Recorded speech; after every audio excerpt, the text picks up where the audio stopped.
ದಕ್ಷಿಣ ಕನ್ನಡ ಜಿಲ್ಲೆಯ ಬಂಟ್ವಾಳ ತಾಲೂಕಿನಲ್ಲಿ ಶಾಸಕ ರಾಜೇಶ್ ನಾಯ್ಕ್ ಅವರು ಗ್ರಾಮ ವಿಕಾಸ ಯಾತ್ರೆ ಕೈಗೊಂಡಿದ್ದು, ಯಾತ್ರೆಯ ಸಮಾರೋಪ ಸಮಾರಂಭ ಬೀಚ್ ರೋಡ್ನಲ್ಲಿ ನಡೆಯಿತು. ಕಾರ್ಯಕ್ರಮದಲ್ಲಿ ಪಾಲ್ಗೊಂಡು ಮಾತನಾಡಿದ್ದ ತಮಿಳುನಾಡು ಬಿಜೆಪಿ ಅಧ್ಯಕ್ಷ ಅಣ್ಣಾಮಲೈ, ಈ ಹಿಂದೆ ಕೋಮು ಗಲಭೆಗಳಿಂದ ಬಂಟ್ವಾಳ ಕ್ಷೇತ್ರ ನಲುಗಿತ್ತು. ಕಳೆದ 4.5 ವರ್ಷಗಳಲ್ಲಿ ಬಂಟ್ವಾಳದ ಚಿತ್ರಣ ಬದಲಾಗಿದೆ. ಬಂಟ್ವಾಳ ವಿಧಾನಸಭಾ ಕ್ಷೇತ್ರದಲ್ಲಿ ಸಂಪೂರ್ಣ ಸಾಮರಸ್ಯ ನೆಲೆಸಿದೆ ಎಂದರು. ತಮಿಳುನಾಡಿನಲ್ಲಿ ಡಿಎಂಕೆ ಪಕ್ಷ ಸುಳ್ಳು ಹೇಳಿ ಅಧಿಕಾರಕ್ಕೆ ಬಂದಿದೆ. ಡಿಎಂಕೆ ಮತ್ತು ಕಾಂಗ್ರೆಸ್ ಹೇಳಿದ ಸುಳ್ಳುಗಳು ಮತ್ತೆ ರಿಪೀಟ್ ಆಗುತ್ತಿವೆ. ರೇಷನ್ ಕಾರ್ಡ್ಗೆ ಪ್ರತಿ ತಿಂಗಳು 1,000 ರೂಪಾಯಿ ನೀಡುವುದಾಗಿ ಹೇಳಿದ್ರು. ಘೋಷಣೆ ಮಾಡಿ 21 ತಿಂಗಳಾಯಿತು. ಇದುವರೆಗೆ ಯಾರೊಬ್ಬರಿಗೂ 1 ರೂಪಾಯಿ ಕೊಟ್ಟಿಲ್ಲ. ಕೇವಲ ಸುಳ್ಳು ಹೇಳಿಕೊಂಡು ಡಿಎಂಕೆ ಪಕ್ಷ ಅಧಿಕಾರಕ್ಕೆ ಬಂದಿದೆ. ಅದೇ ರೀತಿ ಕರ್ನಾಟಕದಲ್ಲಿ ಕಾಂಗ್ರೆಸ್ ಮತ್ತೆ ಸುಳ್ಳು ಭರವಸೆ ನೀಡುತ್ತಿದೆ ಎಂದು ಕಾಂಗ್ರೆಸ್ ಪಕ್ಷದ ವಿರುದ್ಧ ಗುಡುಗಿದ್ರು. 3 ದಿನಗಳ ಕಾಲ ನಡೆಯುವ ವಿಶ್ವವಿಖ್ಯಾತ ಹಂಪಿ ಉತ್ಸವವನ್ನು ಸಿಎಂ ಬಸವರಾಜ ಬೊಮ್ಮಾಯಿ ಉದ್ಘಾಟಿಸಿದರು. ಬಳಿಕ ಮಾತನಾಡಿ, ಹಂಪಿ ಉತ್ಸವ ಅಂದರೆ ನಮ್ಮ ನಾಡಿನ ಗತವೈಭವದ ಉತ್ಸವ. ಚರಿತ್ರೆಯಲ್ಲಿ ಬದಲಾವಣೆ ತಂದಿದ್ದು ವಿಜಯನಗರ ಸಾಮ್ರಾಜ್ಯ. ಐತಿಹಾಸಿಕ ಹಂಪಿ ಉತ್ಸವ ಎಂಪಿ ಪ್ರಕಾಶ್ರಿಂದ ಆರಂಭವಾಗಿದೆ.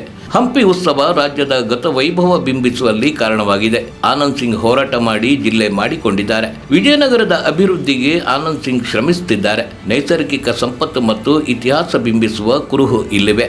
ದೊಡ್ಡ ಪ್ರಮಾಣದಲ್ಲಿ ಹಂಪಿಯನ್ನು ಅಭಿವೃದ್ಧಿ ಮಾಡಬೇಕಾಗಿದೆ ಎಂದು ಹೇಳಿದರು.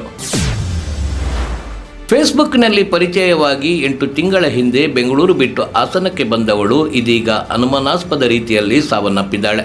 ಈ ಘಟನೆ ಹಾಸನ ಹೊರವಲಯದ ಗುಡ್ಡೇನಹಳ್ಳಿಯಲ್ಲಿ ನಡೆದಿದೆ. ಬೆಂಗಳೂರಿನ ವಿಜಯನಗರದ 22 ವರ್ಷದ ಸಿರೀಸ್ ಮೃತ ಮಹಿಳೆ. ಆದರ್ಶ್ ಹಾಗೂ ಸಿರೀಸ್ ಫೇಸ್ಬುಕ್ನಲ್ಲಿ ಪರಿಚಯವಾಗಿದ್ದರು. ಬಳಿಕ ಇವರಿಬ್ಬರು ಒಂದೇ ಪೆಟ್ರೋಲ್ ಬಂಕ್ನಲ್ಲಿ ಕೆಲಸ ಮಾಡುತ್ತಿದ್ದರು. ಆದರೆ ಮದುವೆ ಆಗಿರುವ ಬಗ್ಗೆ ಯಾವುದೇ ಅಧಿಕೃತ ಮಾಹಿತಿ ಇಲ್ಲ ಎಂದು ಪೊಲೀಸರು ತಿಳಿಸಿದ್ದಾರೆ. ಗುಡ್ಡೇನಹಳ್ಳಿಯಲ್ಲಿ ಮಾಲಕರಿಗೆ ಮದುವೆಯಾಗಿದೆ ಎಂದು ಹೇಳಿ ಬಾಡಿಗೆ ಮನೆಯಲ್ಲಿ ವಾಸವಿದ್ದರು ಎನ್ನಲಾಗಿದೆ. ಇದೀಗ ಅದೇ ಬಾಡಿಗೆ ಮನೆಯಲ್ಲಿ ಸಿರೀಸ್ ಅನುಮಾನಾಸ್ಪದವಾಗಿ ಸಾವನ್ನಪ್ಪಿದ್ದಾಳೆ. ಘಟನಾ ಸ್ಥಳಕ್ಕೆ ಎಎಸ್ಪಿ ತಮ್ಮಯ್ಯ, ಡಿವೈಎಸ್ಪಿ ಉದಯ್ ಭಾಸ್ಕರ್ ಭೇಟಿ ನೀಡಿ ಪರಿಶೀಲನೆ ನಡೆಸಿದ್ದಾರೆ. ನಿನ್ನೆ ರಾತ್ರಿ ಸಿರೀಸ್ನನ್ನು ಕೊಂದು ಮನೆಗೆ ಬೀಗ ಹಾಕಿ ಎಸ್ಕೇಪ್ ಆಗಿರುವ ಅನುಮಾನಗಳು ವ್ಯಕ್ತವಾಗಿವೆ. ಇನ್ನು ಈ ಬಗ್ಗೆ ಪೆನ್ಷನ್ ಮೊಹಲ್ಲಾ ಪೊಲೀಸ್ ಠಾಣೆಯಲ್ಲಿ ಪ್ರಕರಣ ದಾಖಲಾಗಿದ್ದು ಪೊಲೀಸರು ತನಿಖೆ ಮುಂದುವರಿಸಿದ್ದಾರೆ.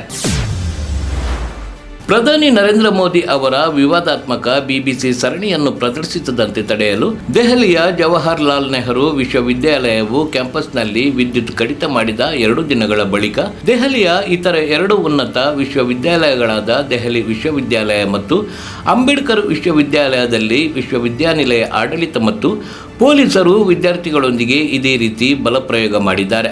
ದೆಹಲಿ ವಿವಿಯ ಕಲಾ ವಿಭಾಗದ ಹೊರಗಡೆ ದೊಡ್ಡ ಸಭೆಗಳನ್ನು ನಿಷೇಧಿಸಲಾಗಿದೆ. ಅಲ್ಲಿ ಸ್ಕ್ರೀನಿಂಗ್ ಯೋಜಿಸಲಾಗಿತ್ತು. ಅಂಬೇಡ್ಕರ್ ವಿಶ್ವವಿದ್ಯಾನಿಲಯದಲ್ಲಿ ಸಾಕ್ಷ್ಯಚಿತ್ರ ಪ್ರದರ್ಶನ ತಡೆಯುವುದಕ್ಕಾಗಿ ಆಡಳಿತ ವಿದ್ಯುತ್ ಸರಬರಾಜು ಕಡಿತ ಮಾಡಿದೆ. ವಿದ್ಯಾರ್ಥಿಗಳ ಗುಂಪು 2 ವಿಶ್ವವಿದ್ಯಾನಿಲಯಗಳಲ್ಲಿ ಘೋಷಣೆಗಳನ್ನು ಕೂಗಿ ಪ್ರತಿಭಟನೆ ನಡೆಸಿದ್ದು, ಅವರಲ್ಲಿ ಹಲವರನ್ನು ಪೊಲೀಸರು ಬಂಧಿಸಿದ್ದಾರೆ.